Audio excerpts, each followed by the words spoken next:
The distant stars flickered, their ancient fires waning beneath a shroud of endless night. Vast, silent tomb worlds, monuments to a forgotten glory, lay dormant in the void, their cold spires piercing the eternal black, like the skeletal fingers of a dead god. Time itself seemed to crawl in the shadow of the Necron dynasties, empires once radiant with the cold light of immortality, now fractured and fading. The galaxy was a place of slow decay, a canvas where once mighty legacies dissolved into dust, like the last breath of a dying sun. We begin here, in this twilight of stars, with a story that demands your presence. Know this, you are not just a witness, but a cherished companion on this journey. We truly love and care for you, whoever you are and wherever you watch from across this vast cosmos. Before we begin, tell us, where in the galaxy do you find yourself watching? What time hangs heavy there? Now, with that thought held close, grab your coffee or whatever sustains you, and let us embark into the abyss. In the obsidian depths of the Seric dynasty's ancient tomb world, a stirring rippled through the stillness. Zarok the Infinite, overlord and bearer of the shattered crown of eternity, awoke from a sleep that spanned millennia.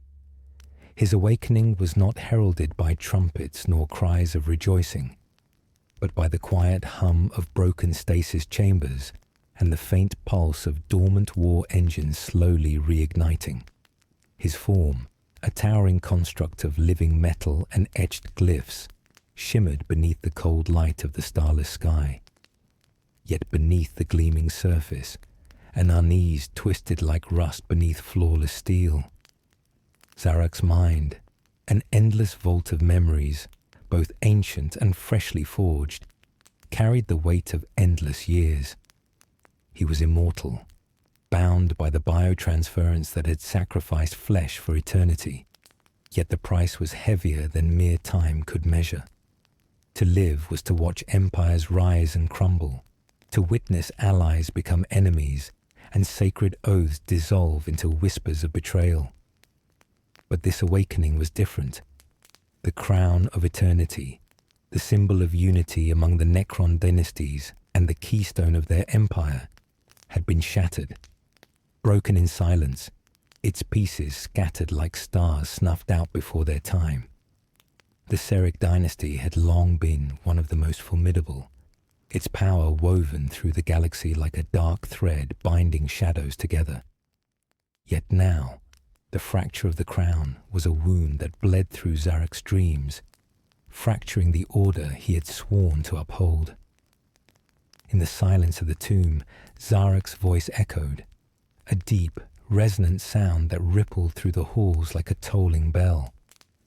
"The crown is broken," he intoned, the words hanging in the stillness like a death sentence.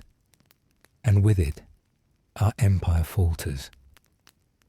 His thoughts reached beyond the cold stone and metal, probing the starless void where other dynasties stirred uneasily. What had shattered the crown? Who among them dared to defy the ancient order?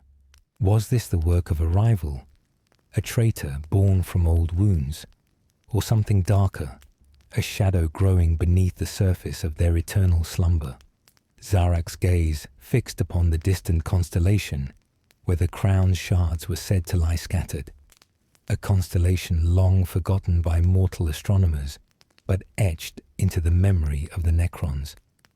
Each shard represented not just a fragment of metal, but a piece of their fractured soul. Without its wholeness, the dynasties risked sliding into chaos, vulnerable to internal collapse or external annihilation. But Zarok himself was torn.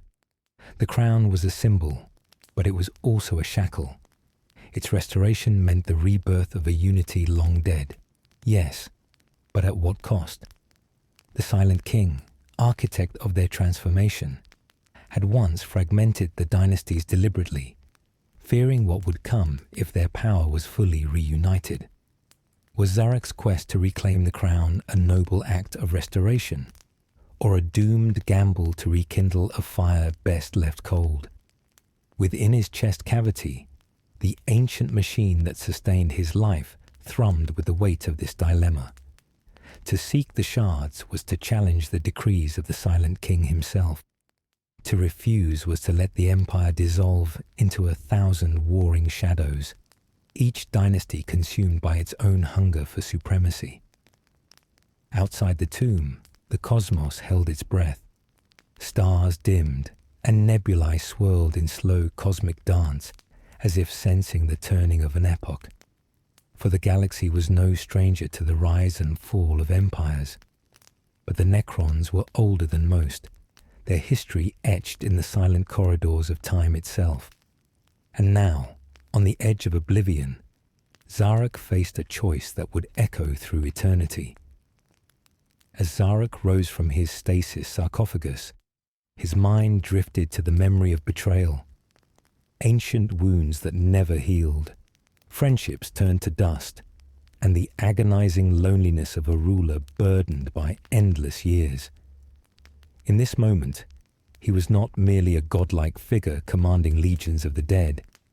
He was a soul trapped between immortality and oblivion, wrestling with the fragile threads of loyalty and the cold logic of survival. The halls of the tomb world whispered secrets, echoes of a time when flesh ruled, and the Necrons were but mortals dreaming of eternity.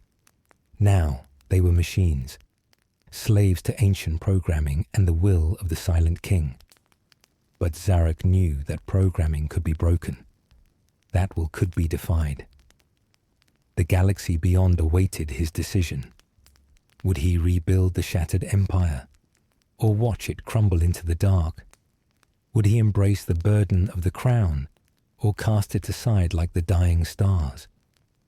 As Zarok's armored fingers clenched, a silent vow echoed in his mind. Whatever the cost, the Seric dynasty would rise again. But the price would be steep: blood, betrayal, and sacrifice beyond reckoning. The quiet hum of awakening fleets stirred beneath the surface of the tomb world, and beyond the veil of reality, unseen, eyes watched. Forces older than even the Necron dynasties stirred in anticipation, waiting to see if the crown of eternity would be reforged, or if the galaxy would fall into endless night. The slow turning of destiny had begun. The ancient corridors of the Seric dynasty's council chamber echoed hollowly beneath the weight of silence. A silence older than the memories of mortals, yet pregnant with unrest. Here, beneath layers of blackened uranium and etched hieroglyphs of forgotten wars, the few surviving retainers of the Triarch convened. These were the last voices of a fractured order, their presence a flickering candle in the abyss of the Necron's decaying empire.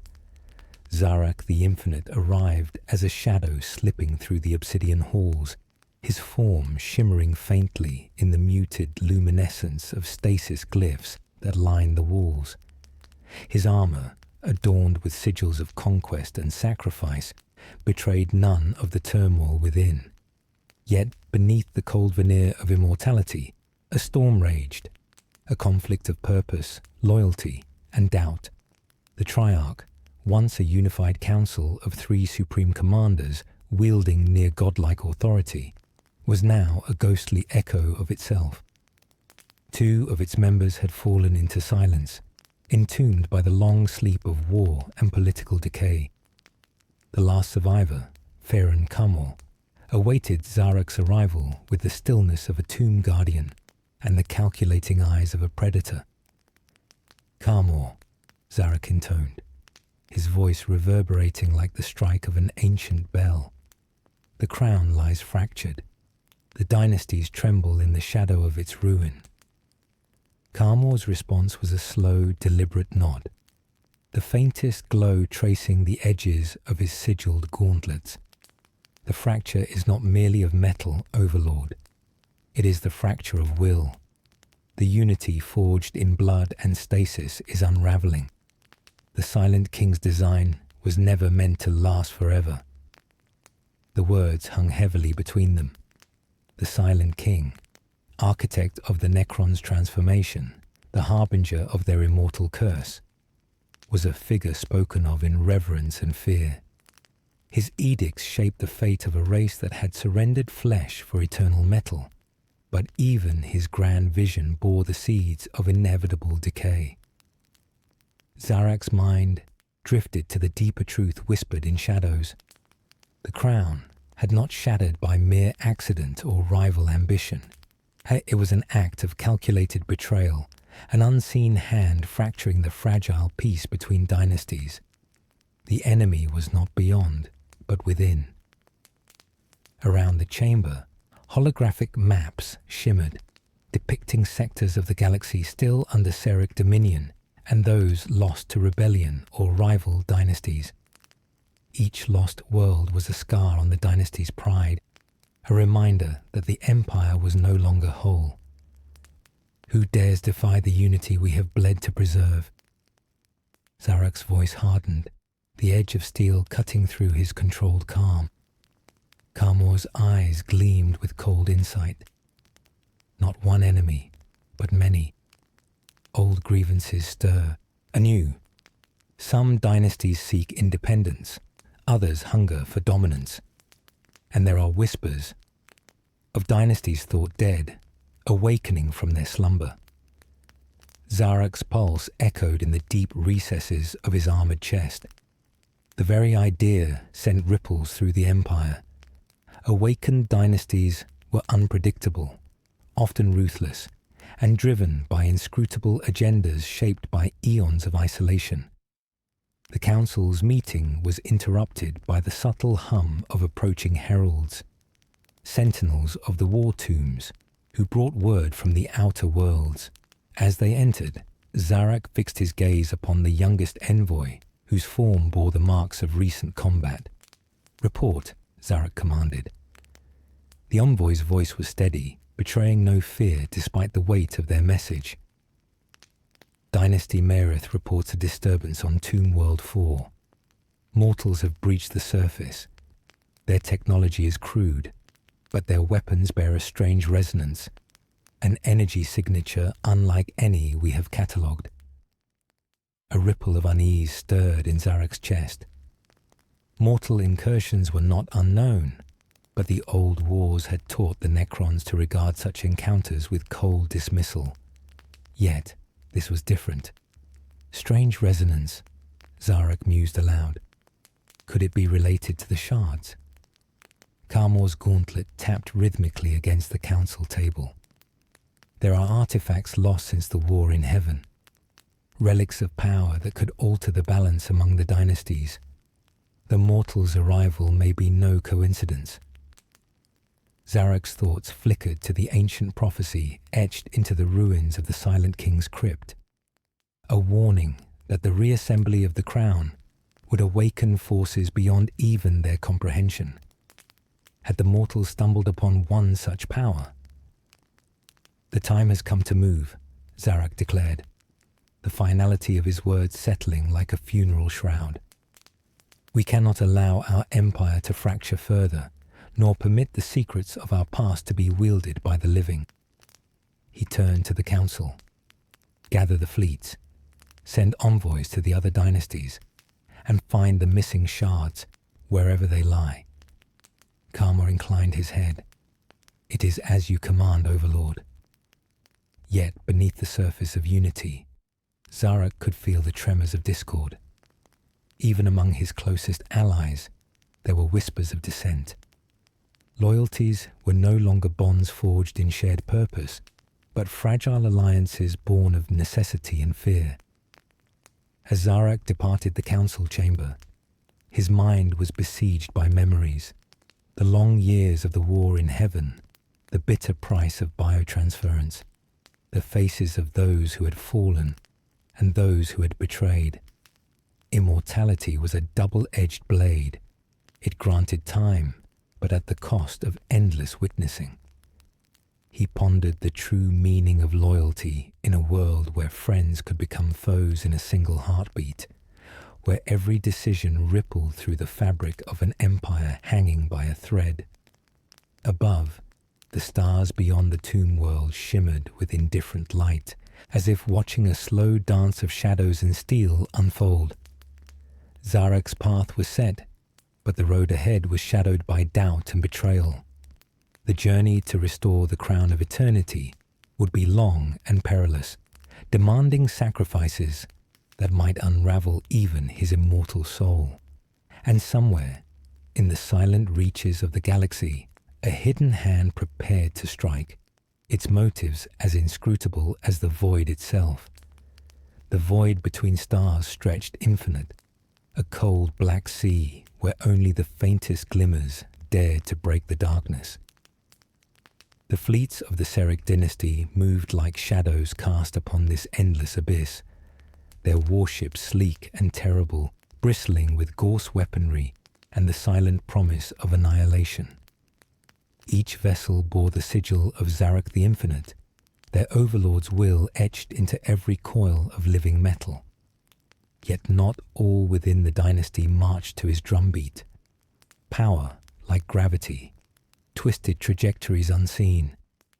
Among the countless dynasties strewn across the galaxy, there were those who clung fiercely to their autonomy, unwilling to bow beneath Zarak's command. Pharaon Draxil of the Shattered Veil dynasty was one such lord. His tomb world, Calthix, was a bastion of defiance, a star forged in rebellion, its surface a labyrinth of ancient spires and deadly Gorse turrets. The stellar forge beneath Calthix's crust was a prize coveted by many. It churned out war engines and relic weapons essential to the balance of power.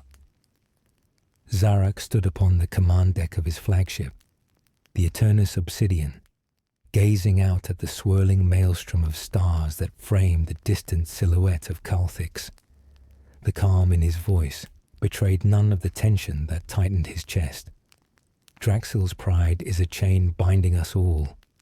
Without his allegiance, the dynasty's unity is but a hollow shell. His second in command, the cold and calculating Haraket, responded with a measured nod. The Pharaon's terms are clear.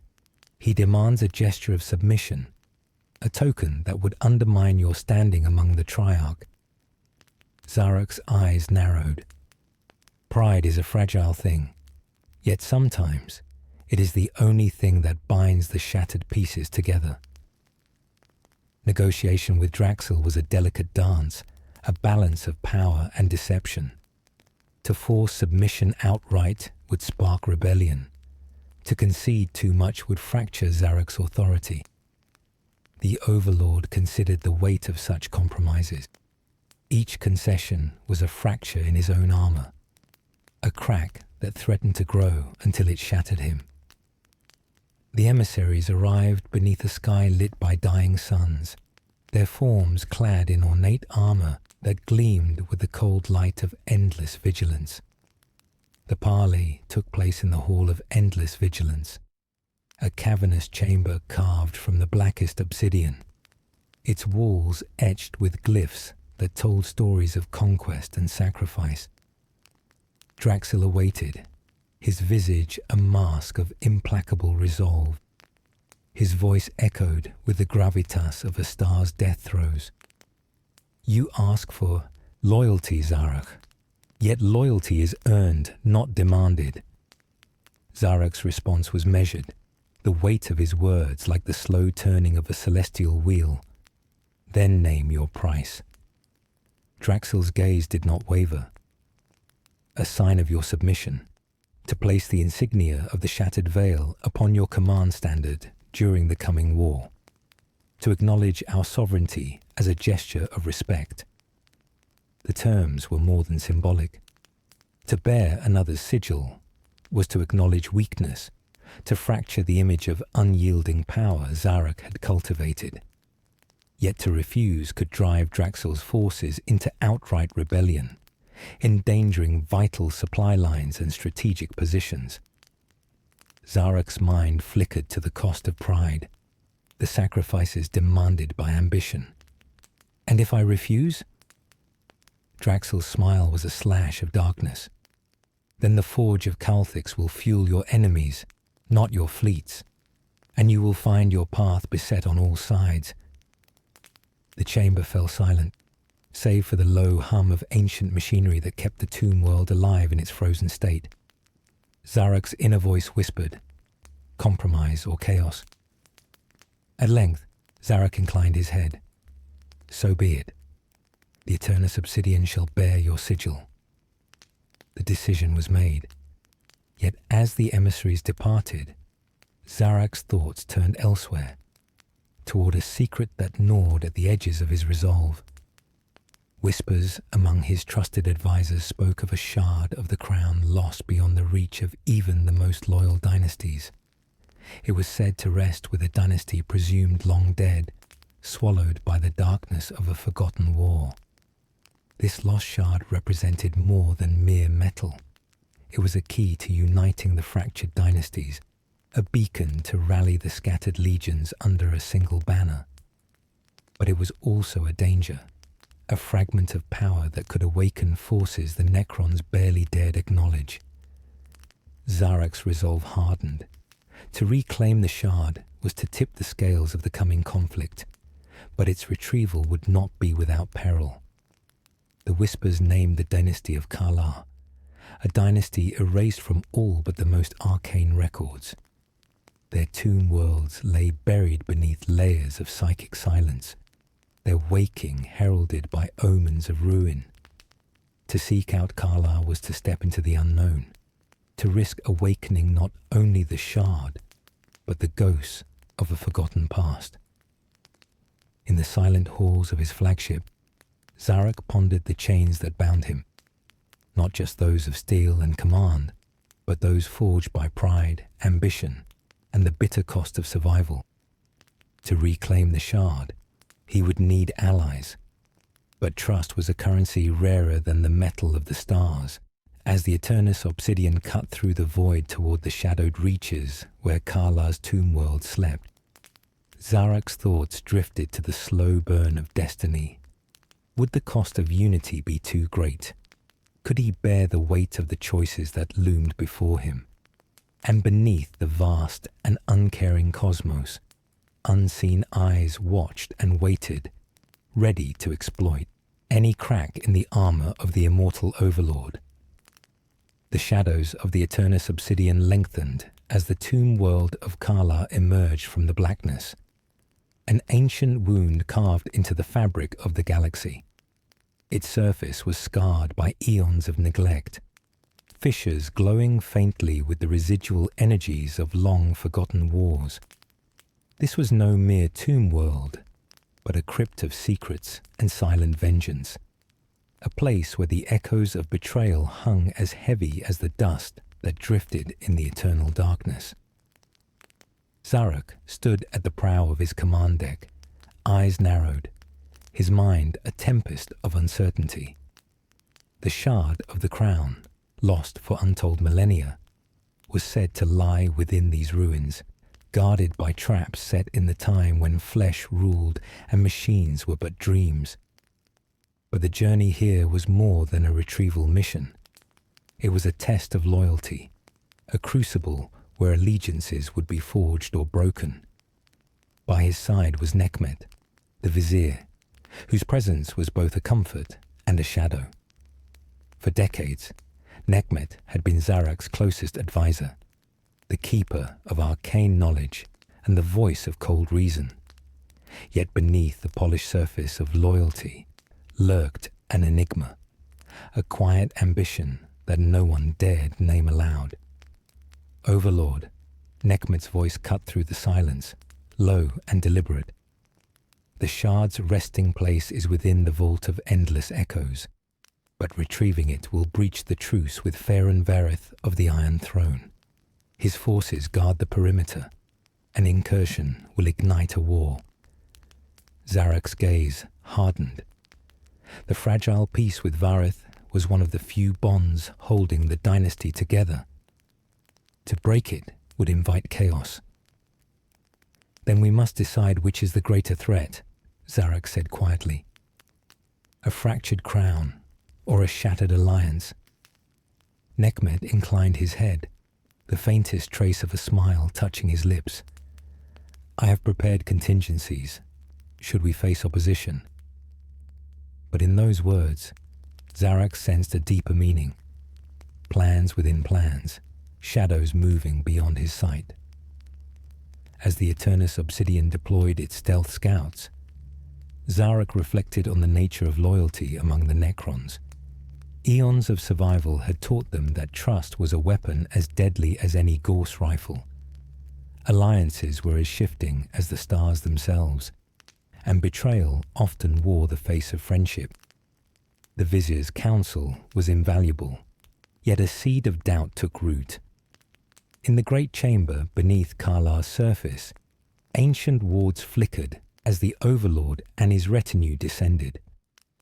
The vault of endless echoes was a labyrinth of stasis fields and cryptic glyphs, a testament to the dynasty's mastery over death and memory.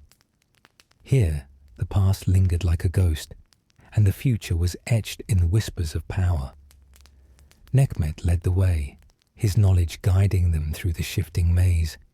Each step echoed with the weight of millennia, the air thick with the scent of forgotten sacrifice. At last, they reached the chamber where the shard was said to rest, a crystalline fragment glowing faintly with the light of distant stars. It was beautiful and terrible, a fragment of eternity held in suspended animation.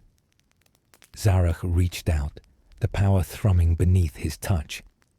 But before he could claim it, an alarm blared, silent to all but the most sensitive instruments. Outside, the tomb world trembled as the forces of Ferun Verith converged, their war machines emerging like iron leviathans from the darkness. The truce had been broken. Nekmet's eyes gleamed with a cold satisfaction. It seems our peace was fragile at best, Overlord. Zarak's mind raced. Was this betrayal born of necessity? Or was Nekmet the architect? The question haunted him as battle erupted above, the clash of immortal armies shattering the ancient silence. The Overlord was forced to choose: defend the shard and risk war with Vorith, or retreat and lose the key to unity. The decision cut deeper than any blade. As the Eternus Obsidian and its escorts engaged in a brutal ballet of death, Zarak found himself alone in the shard chamber, confronting the Vizier. Nekmet, Zarak's voice was a thunderclap in the stillness. Was this your doing? Nekmet's smile was thin, almost regretful. I serve the dynasty, Zarak, but the dynasty must be reborn through fire, not stagnation. Betrayal was a slow poison, and Zarak felt its sting now, venom coursing through the veins of his empire. You gamble with the fate of all Necron-Kind, Zarak said, the cold fury in his voice matching the frozen stars outside. And I do what must be done to awaken us from the long sleep, Nekmet replied. Sacrifices are necessary. The shard pulsed between them, a beacon of power and peril. Its light illuminated the fractured bond between master and advisor, friend and traitor. Zarak's heart, though encased in living metal, ached with the weight of his choice. Would he confront Nekmet and risk tearing the dynasty apart? Or would he conceal the betrayal, preserving a fragile peace that might doom them all? Outside, the war raged, the tomb world a crucible of steel and death. Within, the silent betrayal settled like a shadow, its consequences yet to unfold. The Emperor's voice had once been a beacon in the minds of billions, a calm, resonant tone that could still the raging seas of fear and bind worlds to his will. But now, the galaxy heard only silence. Silence, save for the rumble of war drums and the hiss of betrayal spreading like venom through the veins of the Imperium. The first worlds to secede were the far-flung colonies of the rimward expanse. Their governors spoke of self-determination, but all knew the truth. They feared the encroaching shadow of the Ascendant Throne's reforms. Where once they had enjoyed unchecked rule over their subjects, they now faced imperial edicts stripping them of hereditary privilege, dissolving old dynasties, and raising commoners to positions of command. To such lords, the Emperor's dream was not a light. It was a blade aimed at their necks.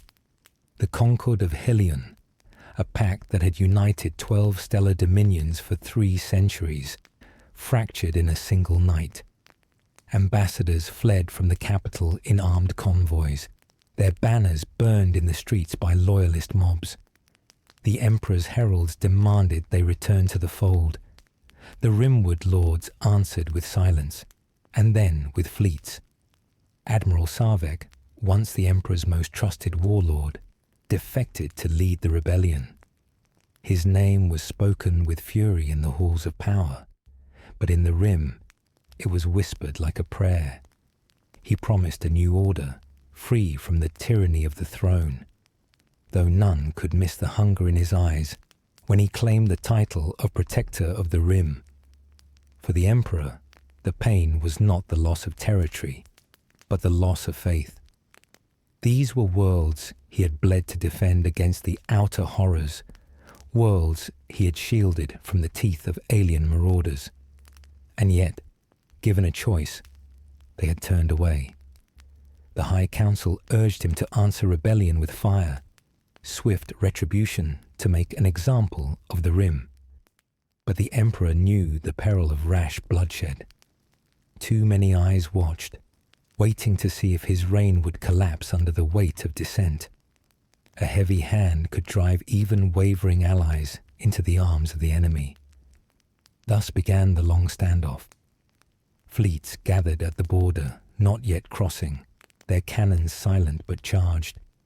In the empty corridors between the stars, loyalist and rebel ships stared at one another across light years of contested space. Skirmishes flared like sparks. An escort ship destroyed here, a patrol lost there. But no full-scale battle came. The galaxy held its breath. It was in this tense pause that the Emperor summoned the Council of 9 to the Ivory Citadel. These were his most trusted advisors, or so he believed. Each represented a pillar of the Imperium. The fleets, the armies, the merchant guilds, the scholars, the priesthood, the lawkeepers, the intelligence corps, the planetary governors, and the artificers. Their debate raged for 3 days without adjournment. Some called for diplomacy, others for immediate annihilation of the Rim fleets. Some urged assassinations, covert destabilization, the poisoning of supply lines. A few, ever cautious, warned that the rebellion might be the first move in a greater scheme by an enemy not yet revealed. But beneath the debate, hidden currents swirled. In whispered side conversations, in exchanged glances, in sealed messages passed through servants' hands, alliances shifted. It became clear to the Emperor that the rebellion was not merely a matter of distance and politics. It was an infection that had reached even the Citadel. The breaking point came when Lord Marek, representative of the planetary governors, stood and accused the intelligence corps of fabricating rebel atrocities to sway the council toward war. The chamber erupted. Accusations flew, and within hours, 3 councillors had withdrawn their support for imperial unity. The Emperor watched the chamber, his face a mask. Inside, he felt the slow cracking of a structure he had spent lifetimes building. On the 4th day, word reached the Citadel. The Rim fleets had seized the Orokin Gates, the most vital hyperlane nexus in the sector. It was a move so bold, so irreversible, that even the most cautious councillors now demanded war. And yet, before the Emperor could give the order, an encrypted transmission arrived in his private chamber. It bore no seal, no signature, but its content chilled him. They will not only take the rim, they will take your throne. Your council is not yours anymore. The message ended with coordinates, deep within Imperial space, far from the rimward border. Coordinates to a meeting where, it promised, the true architect of your downfall will speak. The Emperor stood at the window of the citadel, watching the stars turn above the capital. He knew he should ignore the message. He knew it was likely a trap. But he also knew that if it was true, the rebellion was only the first fracture, and the next would shatter the core. With a single order, he summoned his personal guard and ordered his flagship prepared in silence. The galaxy would soon burn, but first, he had to know who among his own had already betrayed him. The journey from the ivory citadel to the hidden rendezvous was cloaked in silence. The Emperor's flagship, the Aegis of Dawn, slipped through warp currents like a ghost, cutting through the fabric of space with unerring precision. Its corridors, lined with banners that bore the sigil of 1,000 victories, were now shadowed by a tension deeper than any battlefield. Within the private chamber, the Emperor sat alone, fingers steepled beneath his chin, eyes reflecting the faint pulse of distant stars. The cryptic transmission weighed on him, an accusation that the rot had already spread into the very heart of his rule. Trust, once the foundation of his reign, was now a fragile veneer, shattered by doubt. His thoughts drifted to the Council of Nine. Each member had served him faithfully, or so he believed, but the whispered betrayals, the veiled alliances, suggested something more sinister. The enemy he faced was no mere external force.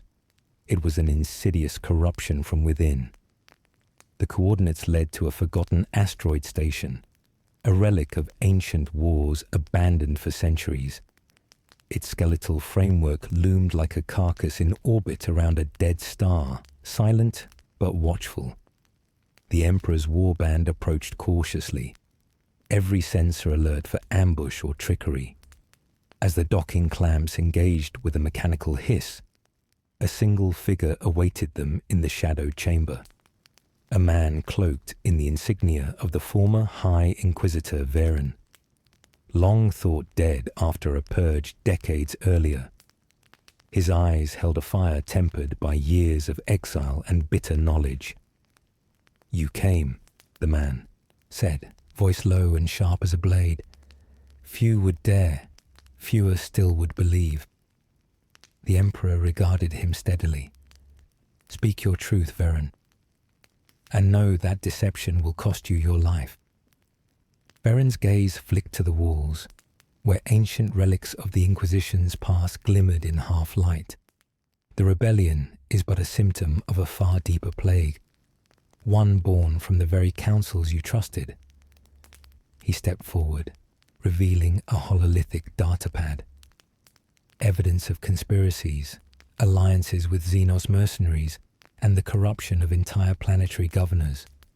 The Council of Nine is fractured, with factions vying for control, each willing to sacrifice the Imperium's future for power. The Emperor's mind raced, each revelation a blow to the empire he had forged.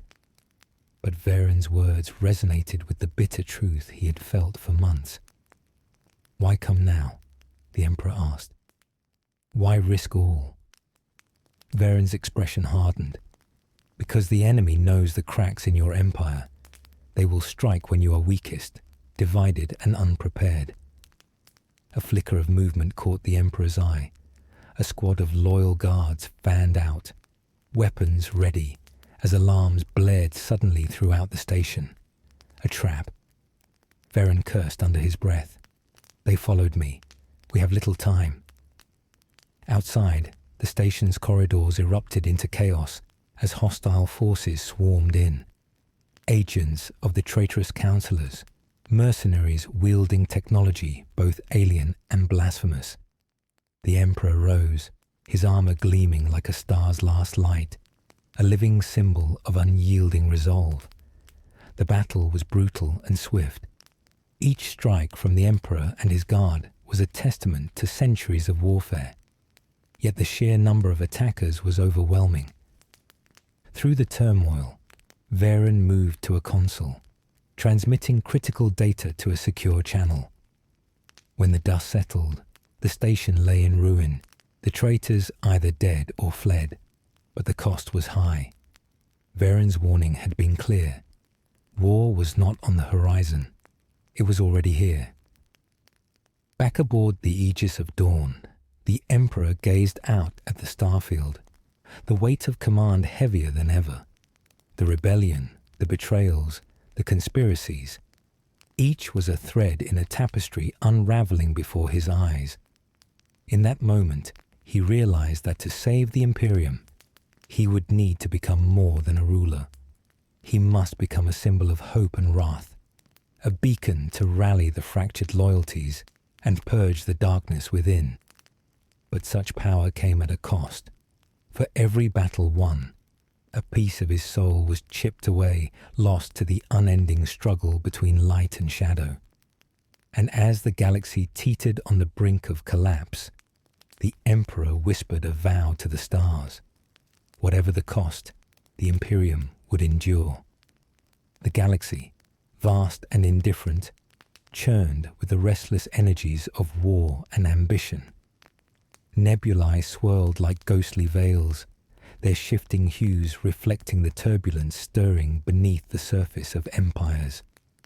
The stars themselves seemed to hold their breath, as if aware that something monumental was unfolding, an upheaval that would reshape destinies and raise thrones. On the war-torn planet of Valthar Prime, the armies of the Ascendant Throne prepared for a conflict long in the making. Battle-scarred and resolute, the soldiers moved with grim purpose, their armor stained by the dust of countless campaigns. Above them, colossal dreadnoughts loomed like sleeping gods, their weaponry charged and ready to rend the skies. Among the commanders stood General Arik Solis, his expression a mask of stoicism, betraying none of the turmoil within. Once a loyal servant of the Emperor, Solis now led a faction torn between duty and disillusionment, caught in the web of political intrigue that strangled the Empire's heart. The general's mind churned with conflicting thoughts. The rebellion in the Rim had fractured alliances, and whispers of treachery echoed through the halls of power. Yet beyond the external war, the greatest battles were those fought in shadows, between comrades, between ideals, between the past and the future. As dawn's pale light crept over the jagged horizon, Solis convened a council of his closest advisors. Among them was Lysara Ven, a strategist whose sharp intellect was matched only by her unwavering loyalty, a loyalty that Solis now questioned with bitter clarity. "We stand on the precipice," Lysara said, her voice steady but urgent. "The forces arrayed against us are formidable, but greater still is the fracture within our own ranks. We must mend these wounds if we are to survive." Solis met her gaze, the weight of command pressing upon him. "And if the wound is poisoned?" Lysara's eyes flickered with a shadow of doubt. "Then we must cut it out, however painful the loss." Their conversation was interrupted by a summons from the Imperial Council. The message was terse. All commanders were to attend an emergency session aboard the flagship Celestial Wrath. There, the Emperor himself would address the gathering storm. The journey to the flagship was marked by tense silence. Soldiers and officers alike sensed the gravity of the moment, aware that the decisions made would reverberate across the stars. When Solis entered the grand hall of the Celestial Wrath, the air was thick with anticipation. The Emperor stood at the center, his presence commanding yet weary, the burdens of leadership etched in the lines of his face. "My commanders," the Emperor began, his voice resonant and unyielding. "We face enemies without and within. The rebellion in the Rim is but a symptom of a deeper rot, a betrayal that festers in the heart of our Imperium." He paused, allowing his words to settle like a hammer on steel. "I have received proof that some among the Council conspire with our foes, seeking to dismantle all we have built. Their treachery threatens to consume us from within." A murmur rippled through the assembly. Shock, disbelief, fear. Solis's heart pounded as he absorbed the weight of the revelation. Loyalties he had taken for granted now seemed fragile, shadows lurking where there should have been light. The Emperor's gaze swept the hall. "We must act swiftly and decisively. The Council will be purged of traitors. Our fleets will crush the rebellion, and our unity will be restored, no matter the cost." Solis clenched his fists. The price of unity was often paid in blood. Yet, within him stirred a question that gnawed at his soul. Was this purge truly the salvation of the Imperium, or merely another step toward its destruction? After the assembly dispersed, Lysera approached him quietly. "We walk a razor's edge, General. Be wary whom you trust." Her warning was not lost on him.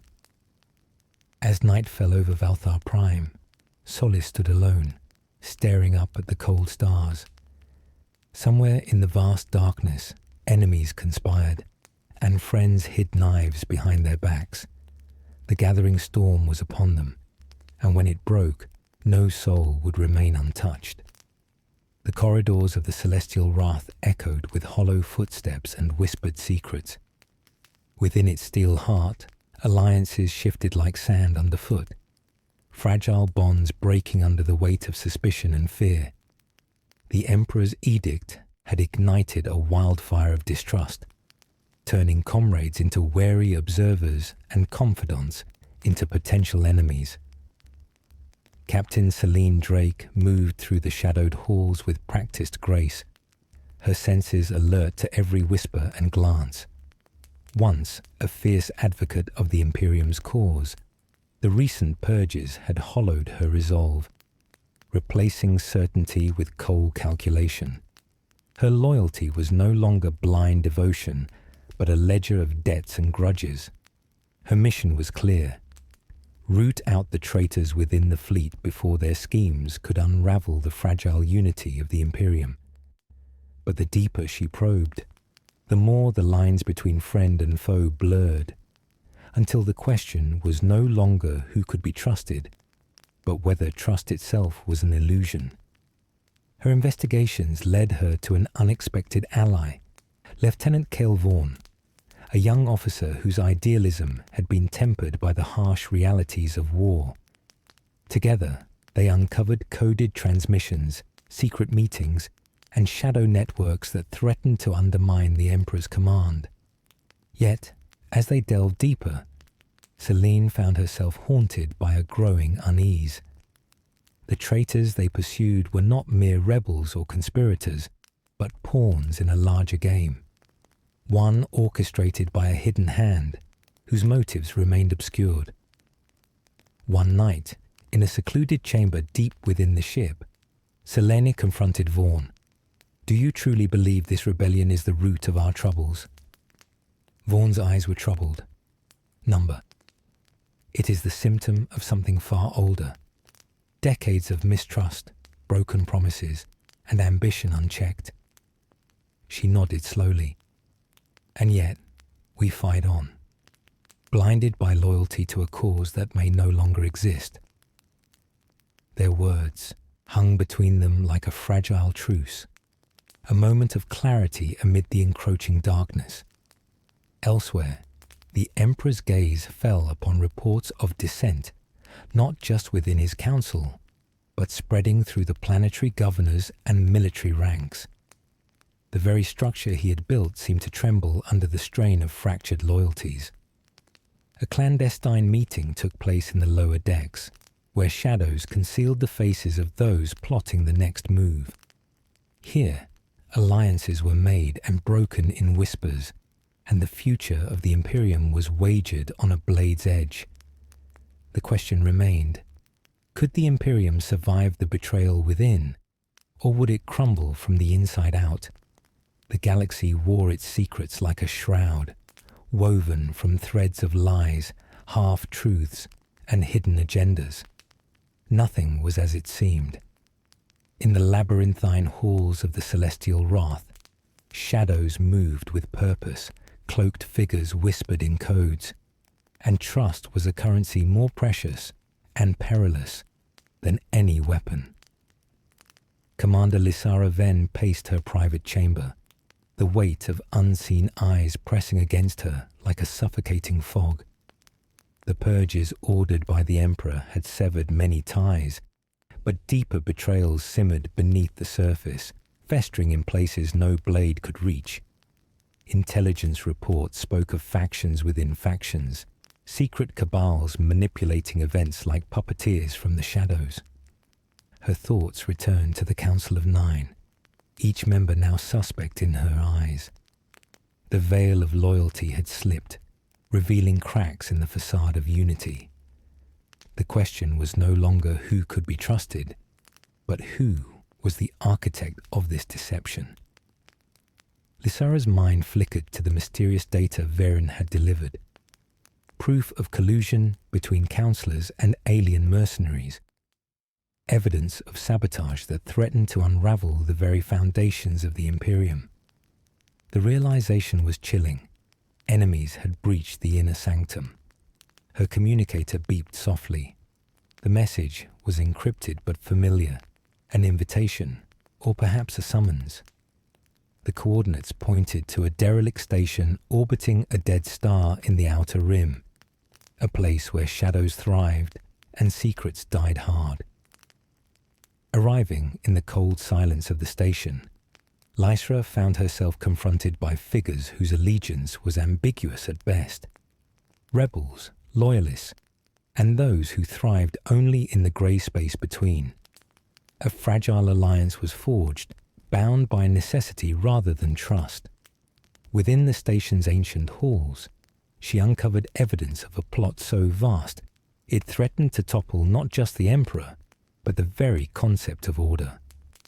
The rebellion was a mask for a deeper game, one played by unseen players whose goals transcended loyalty or power. As the pieces fell into place, Lysra realized that the greatest threat was not the open war raging across star systems, but the veiled manipulations tearing the Imperium apart from within. Returning to the celestial wrath, she bore a heavy burden. The knowledge that the war they fought was not just against external foes, but against the ghosts of deception lurking in every shadow. The once venerated oath, sworn beneath the banners of stars and ancient promises, lay fractured, broken by the weight of ambition and the sting of betrayal. The air aboard the celestial wrath was thick with tension, every breath a reminder of trust betrayed and loyalties severed. General Arik Solis stood before the War Council, his armor scarred from countless battles, his gaze heavy with the knowledge of fractured alliances. The chamber, usually a place of strategy and unity, felt hollow, a mausoleum of ideals now shattered. The Council of Nine, once the bedrock of the Imperium's strength, had become a battleground of accusations and whispered treasons. Solis's voice, resolute yet tinged with bitterness, cut through the silence. We swore to protect the Imperium, its people, its legacy, its future. Yet here we stand, divided, fractured by the very bonds meant to unite us. A murmur rippled through the chamber, the weight of his words settling upon the assembly. Lysara Ven, seated at the far end, met his gaze with a mixture of regret and resolve.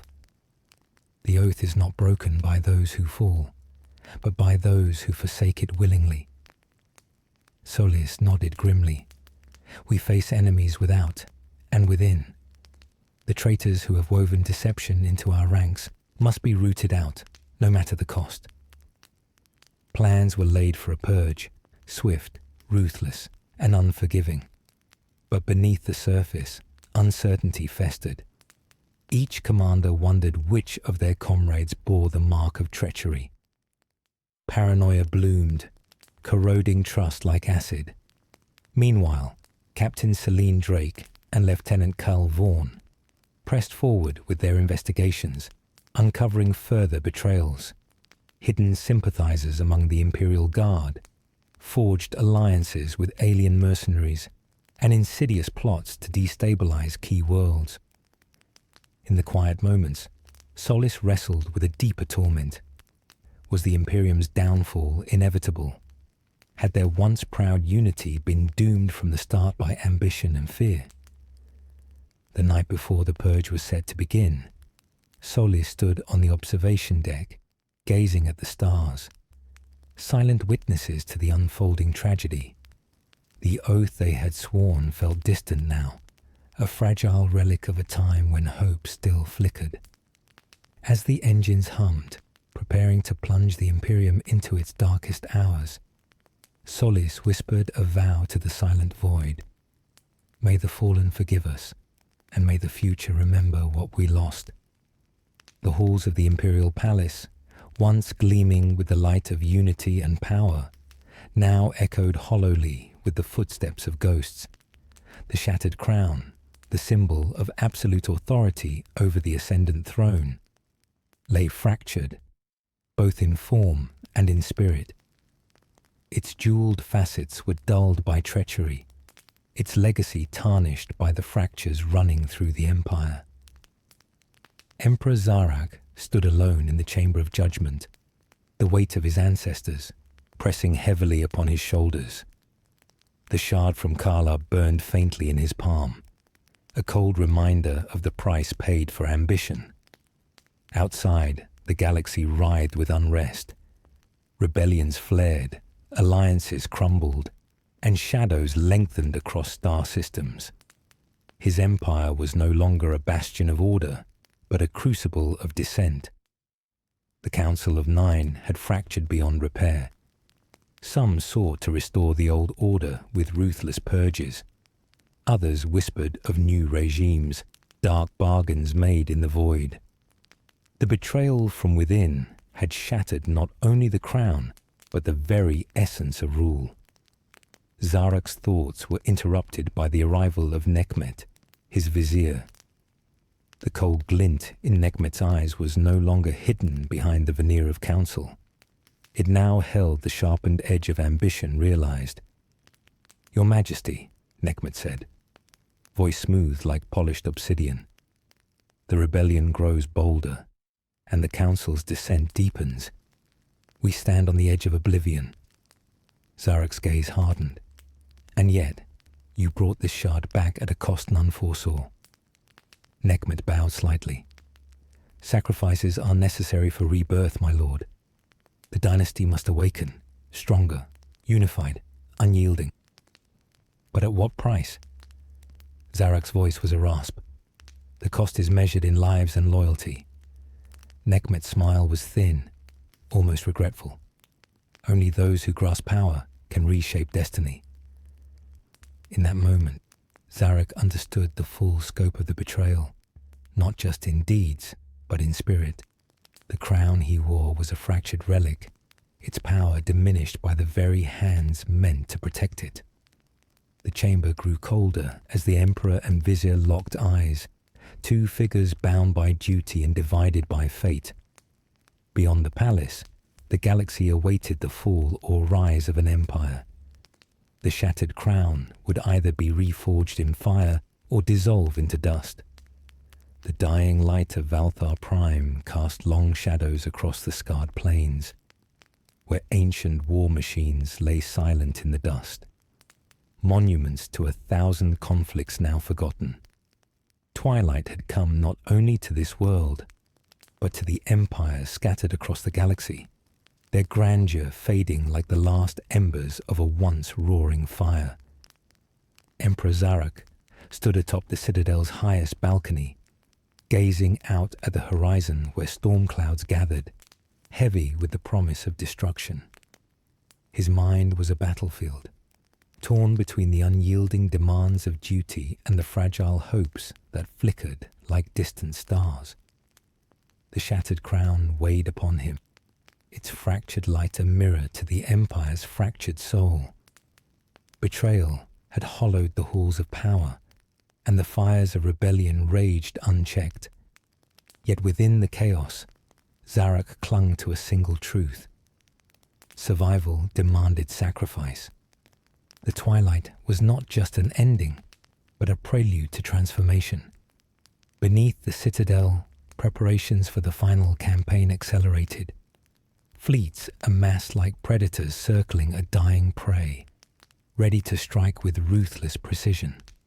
But this war was unlike any before. It was a war of shadows and treachery, where friend and foe were indistinguishable, and every victory carried the weight of loss.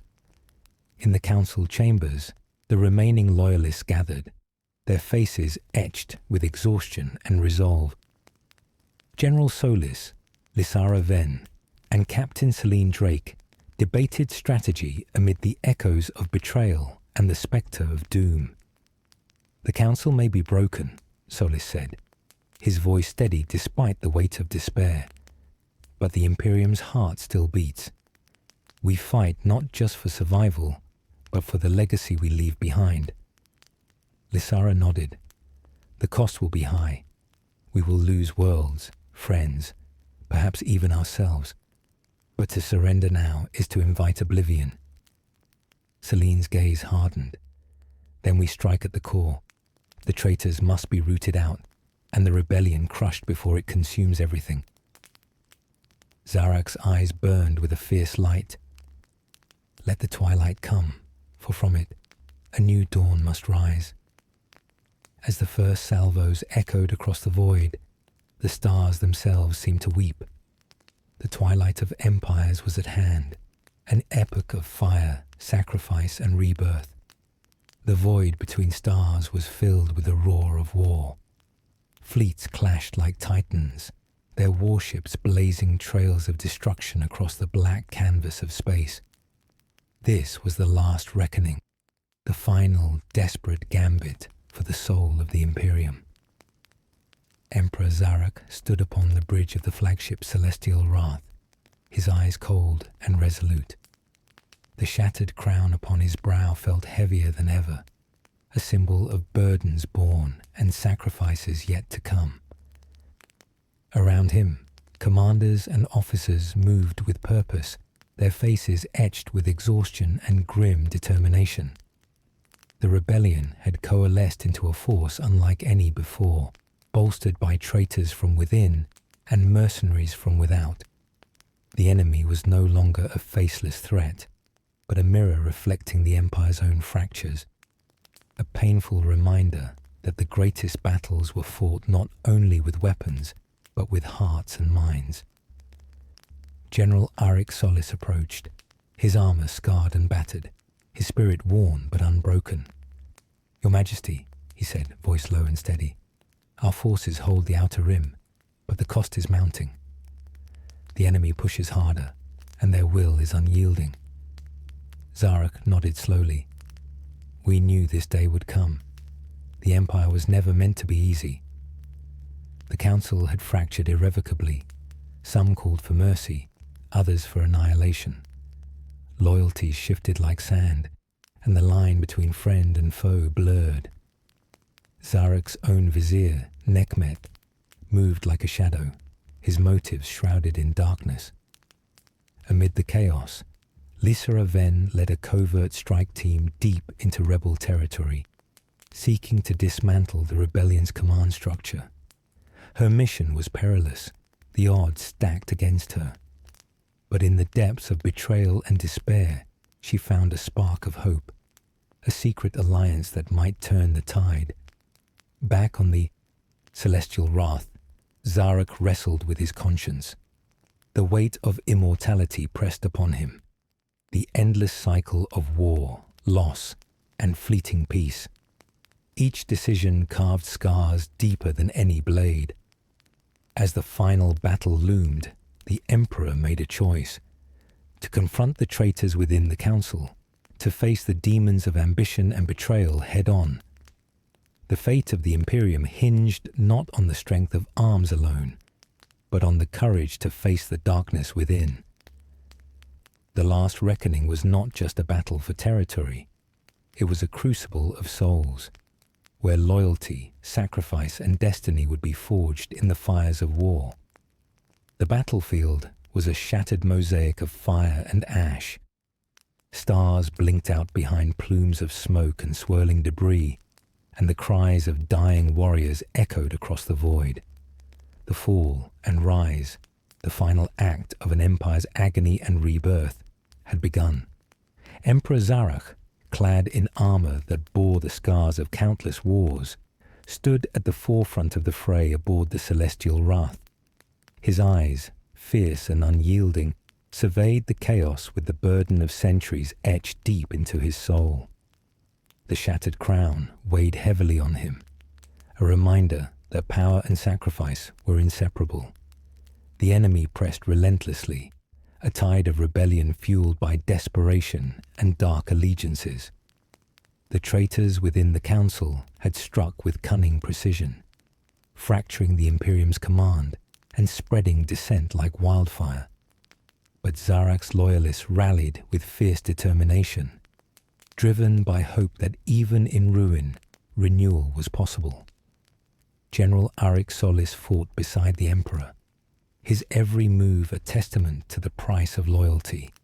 His voice rang out above the din: "For the Imperium, for the future we will forge from these ashes." Amid the carnage, Lysera Ven led her covert team to disrupt the rebel nexus, severing supply lines and capturing key figures. Each victory came at a cost: friends lost, trust broken. But every sacrifice forged the path toward redemption. Nekmet's betrayal cut deep. His secret dealings with alien mercenaries had almost tipped the balance. Yet in the crucible of war, the Emperor's judgment was unyielding. Nekmet fell, not with the grace of a loyal vizier, but as a traitor undone by his own ambition. As the final battle reached its zenith, Zarach stood atop the ruins of the council chamber. The stars shone cold and distant, bearing witness to the Empire's rebirth through fire and blood. The shattered crown was reforged, not as a symbol of absolute power, but as a beacon of sacrifice and hope. The fall had been devastating, but from it rose the promise of a new era, born of the courage to face betrayal and the strength to endure. In the quiet aftermath, Zarach whispered to the stars, "The Empire endures, not because of immortality, but because of the sacrifices made in its name." The twilight had passed. A new dawn was breaking. The galaxy's vast silence was broken only by the slow, mournful hum of the celestial wrath's engines as it drifted through the void. The war was over, but the cost was etched deeply into every scarred world, every shattered soul. Emperor Zarach sat alone in the chamber once again, the shattered crown now whole, but heavy beyond measure. The jewel's light flickered faintly, a reminder that even the brightest empires must fade, and that immortality was both a gift and a curse.